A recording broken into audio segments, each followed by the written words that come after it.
Assalamualaikum warahmatullahi wabarakatuh. Salam sejahtera bagi kita semua. Om Swastiastu.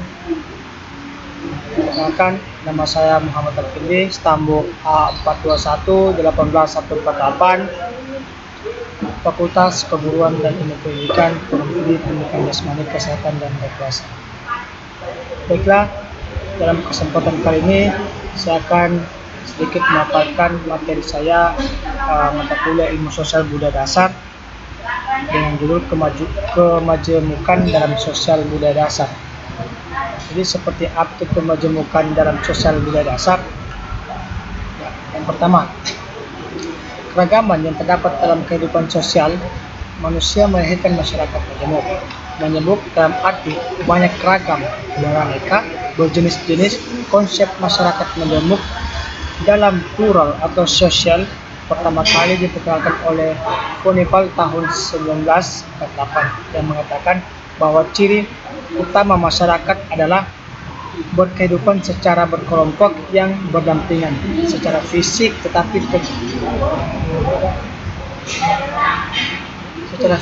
akan tetapi berdampingan oleh kehidupan sosial dan tergabung dalam sebuah satuan politik.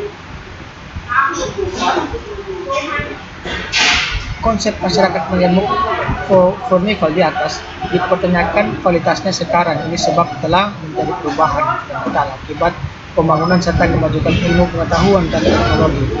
Osman Feli mengkategorikan masyarakat majemuk di suatu kota berdasarkan dua hal, yaitu pembelahan horizontal dan pembelahan vertikal.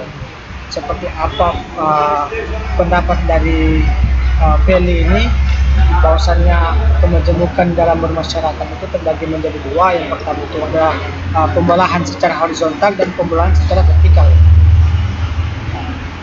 Dalam kesempatan kali ini saya akan menjelaskan seperti apa masyarakat majemuk dipandang dalam sisi horizontal. Jadi yang pertama, misalnya masyarakat majemuk itu dipandang dalam etnik dan ras. Jadi dalam kehidupan dalam masyarakat, seseorang atau manusia itu terbagi dalam etnik, ya, etnik dan ras. Ya. Ras dalam kehidupan masyarakat itu berbeda-beda antara individu satu dan individu berbeda-beda. Begitu pula dengan asal usul dari keturunan dari masyarakat sendiri. Di dalam sebuah kehidupan masyarakat, asal usul keturunan dari setiap individu berbeda-beda di setiap individualnya. Kemudian bahasa daerah di dalam kemajemukan atau di dalam suatu kehidupan bermasyarakat terdapat bahasa daerah yang berbeda-beda. Kemudian yang ketiga, adat istiadat. Begitu pula dengan adat istiadat setempat.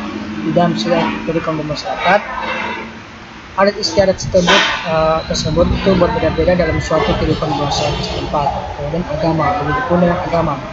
Dalam kehidupan bermasyarakat atau masyarakat majemuk, di dalamnya itu terdapat agama yang berbeda-beda atau keyakinan yang berbeda-beda. Tetapi bukan menjadikan perbedaan di antara segalanya, maupun di antara perbedaan menjadikan satu kesatuan walaupun ada perbedaan. Kemudian pakaian, makanan dan budaya yang lainnya. Oke, itu mungkin sudah jelas.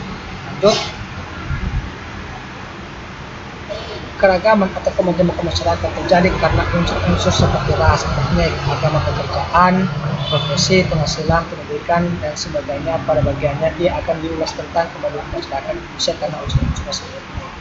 Jadi tadi sudah dijelaskan, saya coba jelaskan tadi di atas bahwasanya keragaman atau kemajemukan dalam bermasyarakat itu terjadi karena ada beberapa unsur.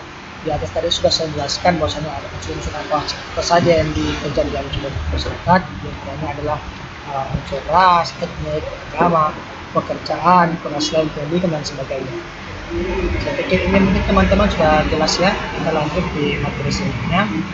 Nah, kemudian keragaman atau kemajemukan masyarakat terjadi karena unsur seperti ras, etnik. Ya, ini sama dengan yang tadi. Mungkin kita lanjut di kemajemukan masyarakat dipandang dalam sisi vertikal, ya. Ya, masyarakat majemuk dalam kehidupan bermasyarakat ataupun masyarakat majemuk dipandang dalam sisi vertikal. Seperti apa dipandang dalam sisi vertikal itu? Yang pertama, penghasilan atau ekonomi. Di dalam suatu masyarakat majemuk atau kehidupan bermasyarakat, ada yang istilahnya penghasilan atau ekonomi. Jadi setiap individu satu dan individu lainnya maupun kelompok satu dan kelompok lainnya itu mereka mendapatkan penghasilan atau memiliki penghasilan atau ekonomi yang berbeda-beda dalam setiap individualnya. Kemudian pendidikan dalam masyarakat majemuk, dalam kehidupan bermasyarakat, di dalam kehidupan itu ada yang namanya pendidikan. Jadi pendidikan ini yang dijenjang oleh setiap orang itu dari bangku SD sampai di perguruan tinggi. Kemudian pemukiman di dalam masyarakat majemuk, ada suatu tempat pemukiman di mana mereka tempat tinggal mereka untuk berinteraksi, berkomunikasi, bercakap-cakap dan melangsungkan kehidupan bermasyarakat di setiap harinya. Itu yang disebut dengan pemukiman. Kemudian pekerjaan setiap individu maupun kelompok, ada pekerjaan yang dimiliki setiap individunya. Jadi pekerjaan itu dalam masyarakat majemuk ada pekerjaan yang dialami atau dijalani oleh setiap orang individu atau setiap bangsa. Kemudian kedudukan sosial politik itu juga penting ya, ada kedudukan sosial politik yang dimiliki setiap individual dalam kehidupan masyarakat, dalam kehidupan bermasyarakat dan masyarakat majemuk. Jadi itulah beberapa definisi atau apa yang dimaksud dengan masyarakat majemuk atau sekilas dari materi masyarakat majemuk seperti apa dan beberapa unsur-unsur yang terjadi ketika mungkin dikatakan sebagai masyarakat majemuk seperti apa.